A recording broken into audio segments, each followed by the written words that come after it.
एक बहुत बड़े विद्वान थे, इतिहास प्रसिद्ध विद्वान।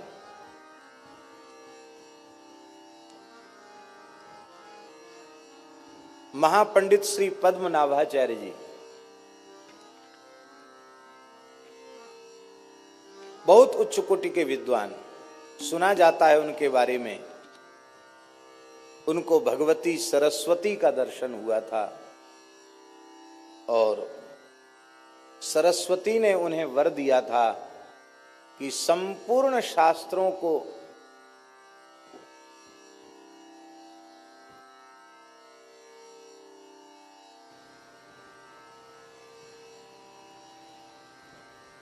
तुम आद्योपांत समझ सकोगे, जान सकोगे। शास्त्रार्थ में तुम्हारा कोई प्रतिद्वंदी धरती पर नहीं होगा।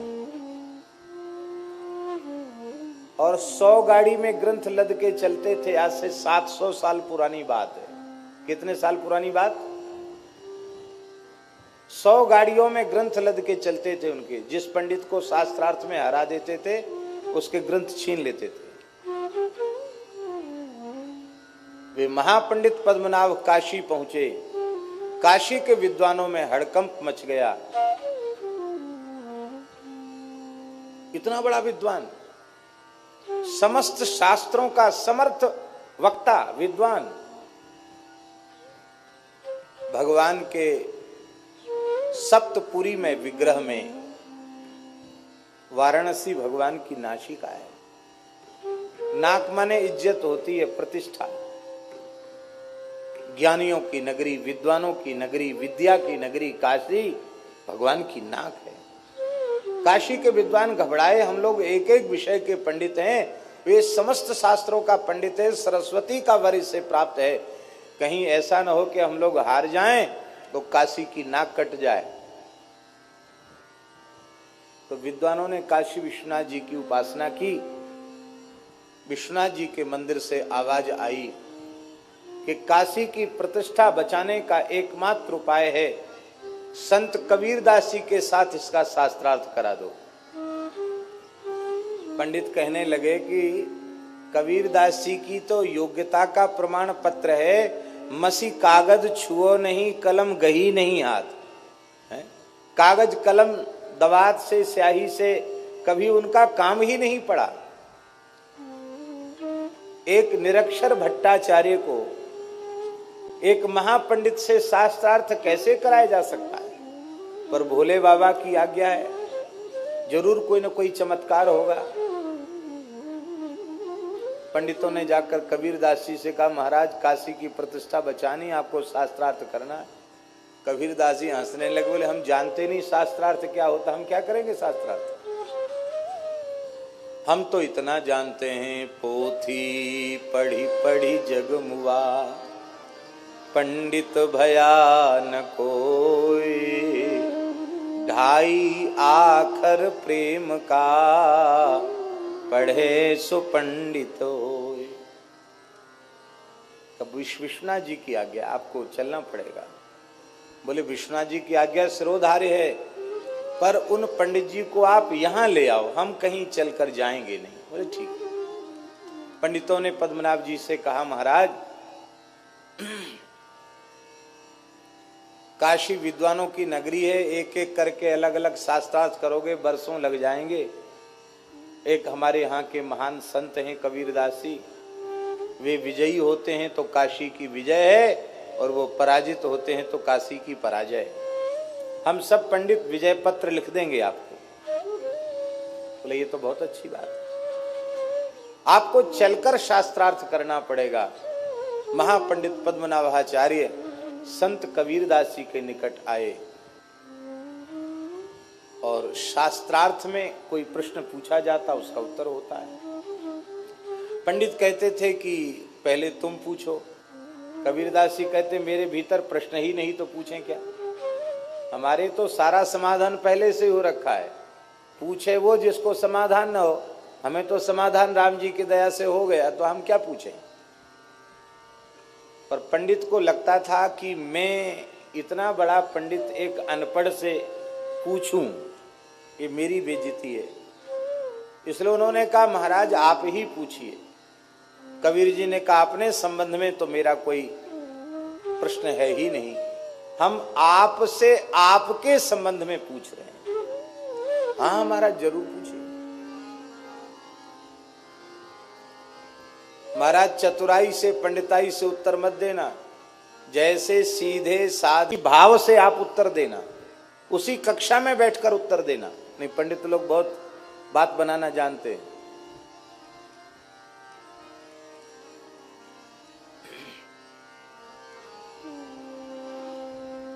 हाँ महाराज पूछिए। श्री कबीरदास जी ने पूछा,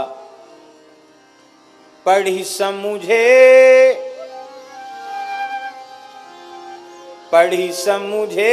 या समझी पढ़े, अहो कहो द्विज राय, सुन कबीर की बेन को पंडित गयो चकरा। तत्वज्ञानी संत कबीर की वाणी विचित्र। उन्होंने कहा पंडित जी हमें ज्यादा नहीं पूछना आपसे आपके बारे में, आपने पढ़ के समझा कि समझ के पढ़ा? क्या कहा? आपने पढ़ के समझा कि समझ के पढ़ा? आखिर तो महान शास्त्रों के मर्मज्ञ विद्वान थे, इतना गूढ़ प्रश्न मेरे बारे में कर रहे हैं। बहुत देर तक पंडित जी मौन रहे और अंत में उन्होंने कहा, बाबा सच्ची बात यह है, न मैंने समझ के पढ़ा और न मैंने पढ़ के समझा। कैसे? बोले यदि समझ के पढ़ा होता तो सबका फल है भजन, हम भजन में लगे होते, इस प्रतिष्ठा सुक्री विष्ठा के संचय में, मान बढ़ाई के धन के संग्रह में हम न लगे होते। क्योंकि संपूर्ण शास्त्रों के ज्ञान का फल है भगवत साक्षात्कार, भगवान में प्रेम। न हमें प्रेम हुआ न भगवान की अनुभूति हुई। पढ़ लिख करके भी हम जिसे समझना चाहिए उसे नहीं समझ पाए। समझना किसको है? भगवान वेद कह रहे हैं यस्मिन् विज्ञाते सर्वमिदं विज्ञातम भवति। उस एक तत्व के बोध से सबका बोध हो जाता। भगवान को जान लिया तो सबको जान लिया, और सब कुछ जान लिया, भगवान को नहीं जाना तो कुछ नहीं जाना।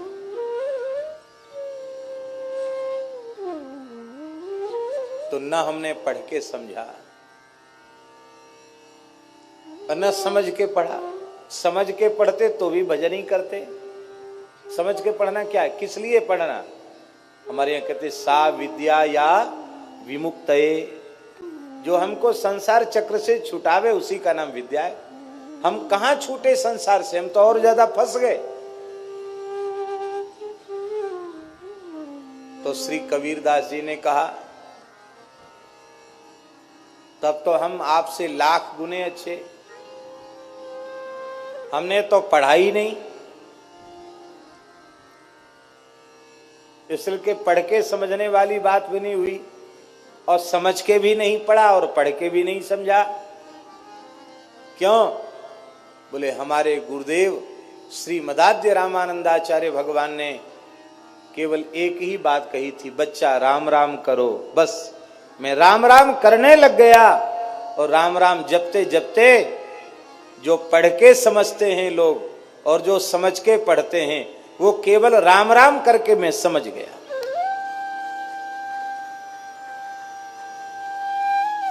और श्री कबीरदास जी कहते हैं राम नाम के पट तरे देवे को कछु नाहि, क्या ले गुरु संतोषिए हौस रही मन मान।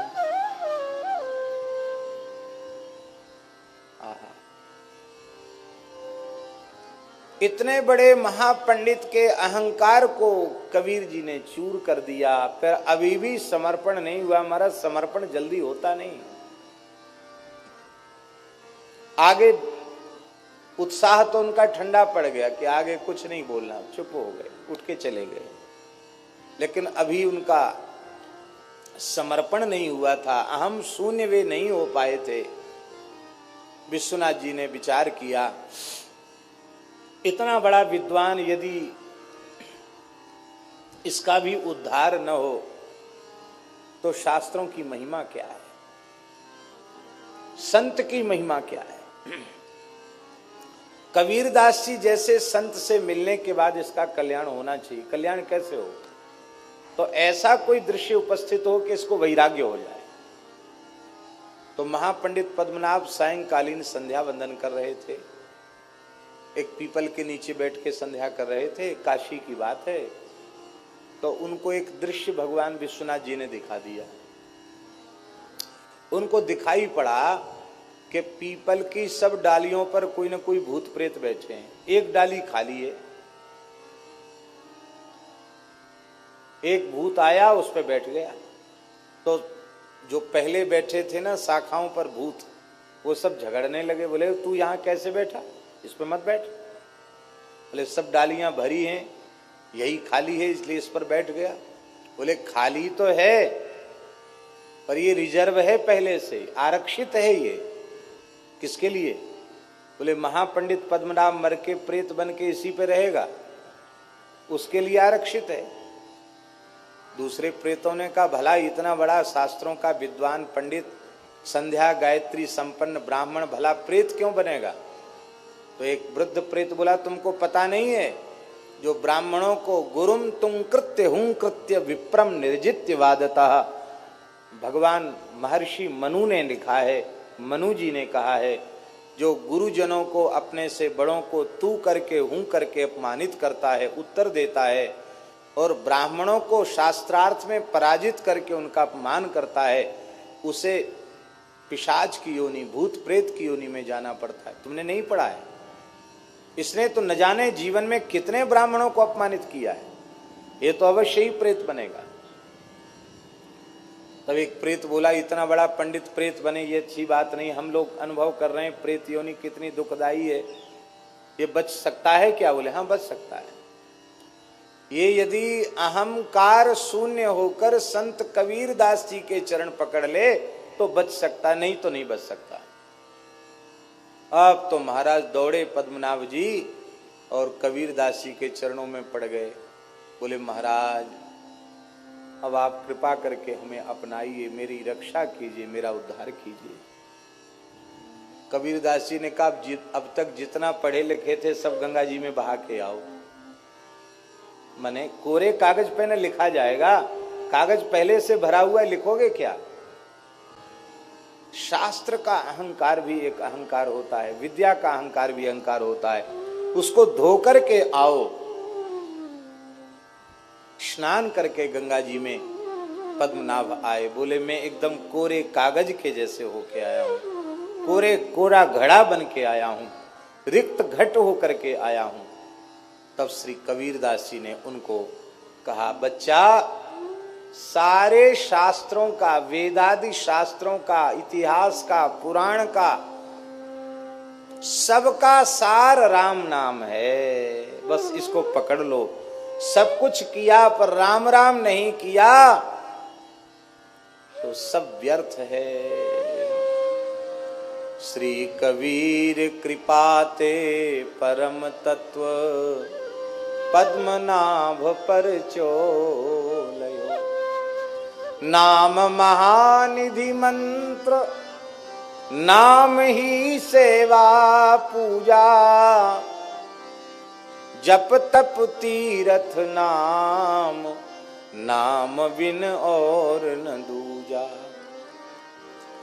नाम प्रीति नाम वैर, नाम कह नामी बोले, नाम अजामिल साखी, नाम भव बंधन खोले। नाम अधिक रघुनाथ ते, राम निकट हनुमत कयो। श्री कबीर कृपाते परम तत्व पद्मनाभ पर चोल। इतना बड़ा पंडित सब छोड़ के राम राम करने लग गया और राम राम करते करते पद्मनाभ जी सिद्ध हो गए।